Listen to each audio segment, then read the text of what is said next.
Good morning my dear students. आज हम करेंगे क्लास 10 इतिहास का पाठ नंबर 1 सरस्वती सिंधु सभ्यता अभ्यास के प्रश्न उत्तर। प्यारे बच्चों, ये प्रश्न जो हैं बहुत इम्पोर्टेंट हैं, सभी अभ्यास में से हैं और इन्हीं में से आपको पेपर में क्वेश्चन आएंगे 3 नंबर के या फिर 2 नंबर के।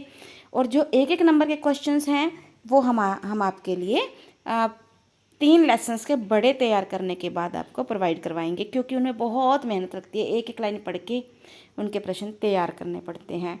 आप डिस्क्रिप्शन बॉक्स में जाकर प्लेलिस्ट का आपको लिंक मिल जाएगा, वहाँ से आप सभी वीडियोस देख सकते हैं। क्योंकि हमें पता है इस बार हरियाणा बोर्ड का नया सिलेबस है, इतिहास का चेंज हो चुका है, तो इसीलिए सभी बच्चों को होता है कि नए सिलेबस है, ज़्यादा लेसन है, तो कैसे तैयारी होगी। तो हमने इसीलिए कोशिश की है कि क्वेश्चंस को बहुत इजी और स्कोरिंग रखें, क्योंकि स्कोरिंग रखने से ये फ़ायदा होता है कि आपके मार्क्स अच्छे बन जाते हैं और दूसरी बात इजी होता है तो हर बच्चे को वो आसानी से समझ आ जाता है। तो आइए शुरू करते हैं। पहला क्वेश्चन है सरस्वती सिंधु सभ्यता, जिसे कि हम हड़प्पा सभ्यता के नाम से भी जानते हैं, सिंधु घाटी की सभ्यता के नाम से भी। लेकिन 10th क्लास के अंदर जो अब आपकी नई इतिहास की बुक आई है उसमें इसका नाम है सरस्वती सिंधु सभ्यता। क्योंकि ये सिंधु घाटी की सभ्यता इसलिए थी क्योंकि मुख्य रूप से ये सिंधु नदी के आसपास थी, परंतु सरस्वती नदी के भी आसपास थी, जो कि अब जो है सरस्वती नदी जो लुप्त हो चुकी है, परंतु इसका जो क्योंकि दोनों के किनारों पर थी तो इसीलिए इसका नाम है सरस्वती सिंधु सभ्यता। अब बात आ जाती है नगर योजना, क्योंकि सरस्वती सिंधु सभ्यता का जो सबसे बड़े 2 की फीचर्स हैं, सबसे इम्पोर्टेंट फीचर हैं, उसमें से एक है ड्रेनेज सिस्टम यानी कि निकास प्रणाली, नालियों की व्यवस्था, और दूसरा है नगर नियोजन, टाउन प्लानिंग, एक जैसे घरों का होना, उनमें एक जैसी ईंटों का प्रयोग करना। तो इसकी नगर नियोजन की यानी कि नगर योजना की विशेषताएं क्या थी, हमने पॉइंट्स में दिया है, क्योंकि आपके पास बेटे बहुत लेंथी सिलेबस है, आपको 29 लेसन करने हैं लगभग, तो इसीलिए इतने सारे लेसन करने के लिए आपको इतना समय नहीं होता। हमने बिल्कुल पॉइंट टू पॉइंट रख दिया सारी चीज़ों को, ताकि आप जल्दी याद कर सकें, समझ के याद कर सकें और साथ के साथ अच्छे नंबर आएँ। क्योंकि हमारे स्टूडेंट्स के मैंने बहुत बार देखा है सामाजिक में 100/100 नंबर आते हैं, इसलिए आप हमारे से इस चीज़ का बेनिफिट उठा सकते हैं। तो पहला क्वेश्चन है सरस्वती सिंधु सभ्यता की नगर योजना की विशेषताएं। नंबर 1, सरस्वती सिंधु सभ्यता की प्रथम विशेषता ये थी कि इसके नगर सिंधु नदी के किनारे बसे हुए थे। नगर सिंधु नदी के किनारे। नगरों में प्राय 2 टीले थे। पूर्व दिशा के टीलों पर आवास, आम जनता के टीले थे, जबकि पश्चिम दिशा में जो टीले थे उन पर दुर्ग मतलब अच्छे अच्छे किले, अच्छी अच्छी बिल्डिंग्स बनी हुई थी। तीसरा है सरस्वती सिंधु सभ्यता की नगर योजना में सड़कों का बहुत महत्वपूर्ण स्थान था। ये सड़कें जो थी नगर को 5 से 6 भागों में बांट देती थी। नेक्स्ट है सफाई का विशेष ध्यान रखा जाता था और कूड़े कचरे के लिए कूड़ेदान होते थे, जहाँ पर सभी अपना कूड़ा डालते थे। उसके बाद है घरों की नालियाँ बड़े नालों में गिरती थी और ये नालियाँ ईंटों से ढकी होती थी। उसके बाद घरों की नालियाँ सड़क के किनारे बड़े नाले में जाती थी और उसके माध्यम से फिर पानी जो है शहर से बाहर हो जाता था। संपन्न घरों में रसोई घर थे, स्नान घर थे, शौचालय आदि भी थे और सामुदायिक भवन में सभा भवन, स्नानागार ये भी मिले हैं और भवनों में जो है 1:2:4 की रेशो में बनाई गई ईंटों का प्रयोग होता था। तो इस प्रकार से सभी पॉइंट्स याद कर लीजिए, ये क्वेश्चन आपको 6 नंबर में आ सकता है। नेक्स्ट है सिंधु सरस्वती सभ्यता के लोगों का सामाजिक और धार्मिक जीवन कैसा था। पहले हम बात करेंगे सामाजिक जीवन की। इस सभ्यता का समाज कई वर्गों में बटा हुआ था। नगर को दुर्ग क्षेत्र और आवास क्षेत्र में बांटा गया था। दुर्ग क्षेत्र में संपन्न व्यक्ति या शासक वर्ग रहता था, जबकि आवासीय क्षेत्र में व्यापारी, सैनिक, अधिकारी, शिल्पी और मजदूर रहते थे। यहाँ के लोग शाकाहारी और मांसाहारी दोनों प्रकार का भोजन करते थे। मुख्यतः जौ, गेहूँ, चावल, फल, सब्जियाँ, मांस, मछली, भेड़, बकरी, सूअर आदि जो थे वो इनके प्रमुख भोजन में आते थे। जबकि भोजन के लिए थाली, गिलास, कटोरा, लोटा आदि बर्तनों का प्रयोग भी किया जाता था। इस सभ्यता के निवासी वस्त्र और आभूषण के बहुत शौकीन थे। मुख्य रूप से आभूषणों में हार, बाजूबंद, कंगन, अंगूठी आदि पहनते थे।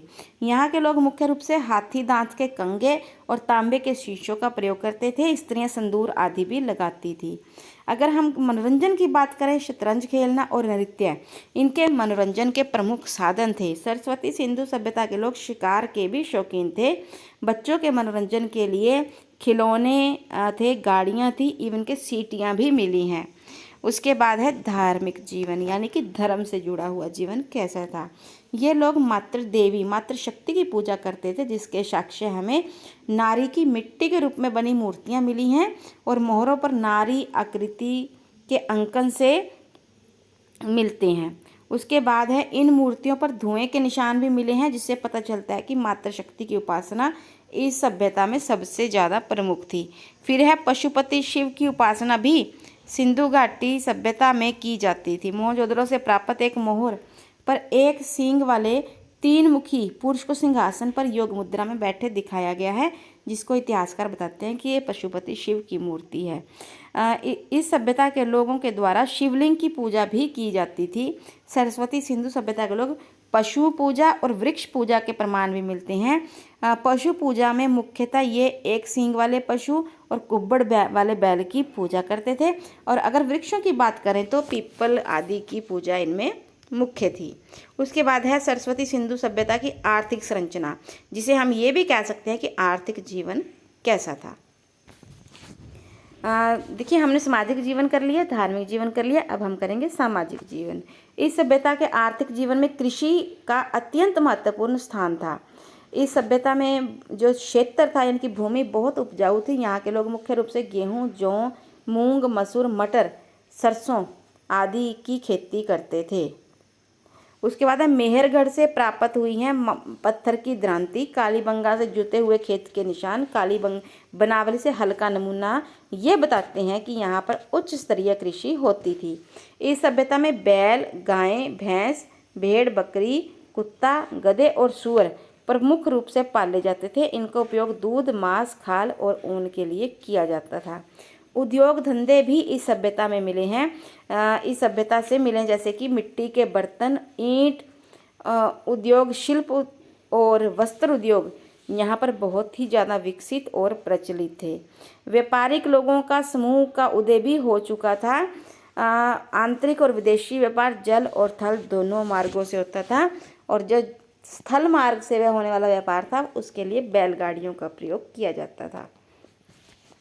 उसके बाद नेक्स्ट क्वेश्चन है सिंधु घाटी की सभ्यता, यानी कि सरस्वती सिंधु सभ्यता की कलात्मक विशेषताएं। सरस्वती सिंधु सभ्यता की कला में के अंतर्गत प्रस्तर, धातु और मिट्टी की मूर्तियों का उल्लेख किया गया। कला जो हमें देखने को मिलती है वो कहाँ पर मिलती है? पत्थरों में, धातुओं में और मिट्टी की बनी मूर्तियों में। अगर हम प्रस्तर मूर्ति यानी कि पत्थर से बनी मूर्ति की बात करें तो एक 19 सेंटीमीटर की खंडित पुरुष की मूर्ति मिली है, जो मोहनजोदड़ो से मिली है, और तिब्बतीय अलंकरण से शॉल ओढ़े हुए है ये। उसके बाद है मोहनजोदड़ो से भी धातु की नर्तकी की मूर्ति मिली है। पुरुष, स्त्री, पशु पक्षियों की मिट्टी की मूर्तियाँ मिली हैं। इस सभ्यता में मोहरों का भी महत्वपूर्ण स्थान है। चकोर और आयताकार मोहरें मिली हैं। सेलखड़ी, गोमेद, शंख, हाथीदांत, सोने के आभूषण मिले हैं। इसके अंतर्गत खेल के उपकरण, मिट्टी के बर्तन और अन्य गृह उपयोगी वस्तुएं भी मिली हैं। फिर है क्वेश्चन नंबर 5, सरस्वती सिंधु सभ्यता के विस्तार और कालक्रम के बारे में बताएं। अगर हम विस्तार की बात करें तो हम इसको ऐसे भी ले सकते हैं। सरस्वती सिंधु सभ्यता का विस्तार पूर्व में आलमगीर, जो कि उत्तर प्रदेश में पड़ता है, उससे लेकर पश्चिम में सुतका गेंडोर जो कि बलूचिस्तान में है, वहाँ तक था। अगर उत्तर की बात करें तो उत्तर में ये मांडा से लेकर दक्षिण में दैमाबाद कहाँ है? महाराष्ट्र तक था। इस सभ्यता का क्षेत्रफल जो था वो 2,15,000 वर्ग किलोमीटर है। इसके पूरे स्थलों की दूरी जो है पूर्व से पश्चिम तक यानी कि ये वाली 16 किलोमीटर है, और जबकि उत्तर से दक्षिण की बात करें तो ये 14 किलोमीटर है। इसके पुरास्थल भारत में पंजाब, हरियाणा, जम्मू कश्मीर, राजस्थान, गुजरात और पाकिस्तान में बलूचिस्तान, सिंध प्रांतों में मिले हैं। अब हम बात करते हैं कालक्रम की। इसके कालक्रम को हम 3 चरणों में बांट सकते हैं। पहला चरण जो है वो है 3200 ईस्वी पूर्व से लेकर 2600 ईस्वी पूर्व। इसे विकसित ग्रामीण संस्कृति के नाम से जाना जाता है। इसमें भी नगर योजना के लक्षण दिखाई देने लग पड़े थे। दूसरा चरण है 2600 ईस्वी पूर्व से 1900 ईस्वी पूर्व। ये नगरीय काल था, विकसित चरण था। अगर आपसे पेपर में पूछा जाए कि हड़प्पा सभ्यता अथवा सरस्वती सिंधु सभ्यता का विकसित चरण बताएं तो आपने कहना है 2600 ईस्वी पूर्व से 1900 ईस्वी पूर्व। नगरीय जीवन की विशेषताओं को इसने पूर्ण रूप से ग्रहण कर लिया था। चरण 3 की बात करें 1900 ईस्वी पूर्व से लेकर 1300 ईस्वी पूर्व, इसे उत्तर काल कहा गया है। इसमें नगरीय सभ्यता के पतन के लक्षण दिखाई देने लगे थे। हम फिर बात करते हैं क्वेश्चन नंबर 6 की। बहुत इंपॉर्टेंट है ये, सरस्वती सिंधु सभ्यता के पतन के कारण। प्रशासनिक स्थिरता अंतिम चरण में, मतलब अगर हम 1300 के आसपास की बात करें तो प्रशासन में स्थिरता आ गई थी। स्थिरता का अर्थ है यहाँ पर गड़बड़ियाँ शुरू हो गई थी, जिसके कारण बस्तियों का आकार सीमित हो गया था, स्वच्छता में कमी आई थी, सड़कों और गलियों में अतिक्रमण होने लगा था, दीवारें कम चौड़ी होने लगी थी। नगरीय सभ्यता धीरे धीरे ग्रामीण संस्कृति में परिवर्तित होने लगी थी। उसके बाद है जलवायु परिवर्तन। सरस्वती सिंधु सभ्यता के पतन का कारण जलवायु परिवर्तन भी उत्तरदायी माना जाता है। वर्षा कम होने के कारण, सरस्वती नदी सूख जाने के कारण इस सभ्यता की बस्तियों का विनाश हुआ। फिर है बाढ़। मोहनजोदड़ो, चन्हूदड़ो और लोथल से बाढ़ के प्रमाण मिले हैं, जिससे ये अनुमान लगाया जाता है कि इस सभ्यता का पतन का एक कारण जो है वो बाढ़ भी हो सकता है। फिर है विदेशी व्यापार में कमी। आप गतिरोध भी लिख सकते हैं, कमी भी। इस सभ्यता के विदेशी व्यापार में कमी आ जाने के कारण आर्थिक ढांचा कमजोर हो गया, लोगों के जीवन स्तर में कमी आई और सभ्यता का पतन होने लगा। महामारी, ये बहुत ही ज़्यादा फैक्चुअल पॉइंट है। मोहनजोदड़ो से 42 मानव कंकाल का अध्ययन करने से पता चला कि 41 की मौत जो है मलेरिया जैसी महामारी से हुई। इसीलिए महामारी भी पतन का एक कारण हो सकता है। उसके बाद नेक्स्ट क्वेश्चन है क्वेश्चन नंबर 7 कि सिंधु सरस्वती सभ्यता की विश्व को क्या देन है। देखिए, सबसे पहले कांसा धातु का प्रयोग इसी सभ्यता में हुआ, इसीलिए सभ्यता को कांस्य युगीन सभ्यता भी कहा जाता है। दूसरा है यहाँ की उत्तम निकास प्रणाली सभ्यता की सबसे बड़ी देन है, यानी कि नालियों की व्यवस्था बहुत उत्तम थी। देखिए, पक्की ईंटों से नालियाँ बनाकर उसके बाद उन्हें ढक दिया जाता था। क्यों? ताकि जब समय ज़रूरत पड़े तो उन ईंटों को हटाकर वहाँ से और उसकी सफाई की जा सके। प्रथम बार नगरों का उत्थान होने के कारण इसे नगरीय सभ्यता भी कहा जाता है। यहाँ का नगर नियोजन बहुत बढ़िया था। नियोजित जैसे हम देखते हैं ना हुड्डा के घरों में या फिर जो अर्बन स्टेट्स के घर होते हैं वो एक योजना के तहत बनाए जाते हैं, तो इसीलिए यहाँ के भी नगर जो थे नियोजित थे।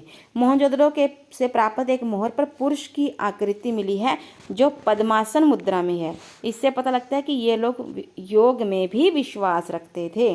वृक्षों की पूजा जो है, देखिए हमें बहुत सारे वृक्ष मिले हैं, मोहरों पर अंकित हैं कि पर्यावरण और वनस्पति के प्रति ये लोग सजग थे।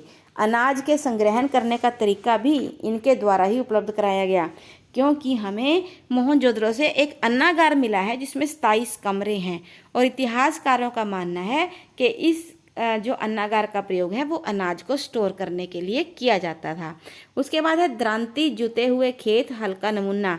ये उत्तम कृषि पद्धति को दर्शाता है। तो अब हम करते हैं, आइए करके देखें 2 प्रश्न। यहाँ से आपको 2 नंबर का क्वेश्चन आ सकता है। सरस्वती सिंधु सभ्यता के व्यापारिक नगर जहाँ से व्यापार होता था तो वो हैं लोथल सबसे बड़ा, चन्हूदड़ो, मोहनजोदड़ो, नागेश्वर, बालाकोट।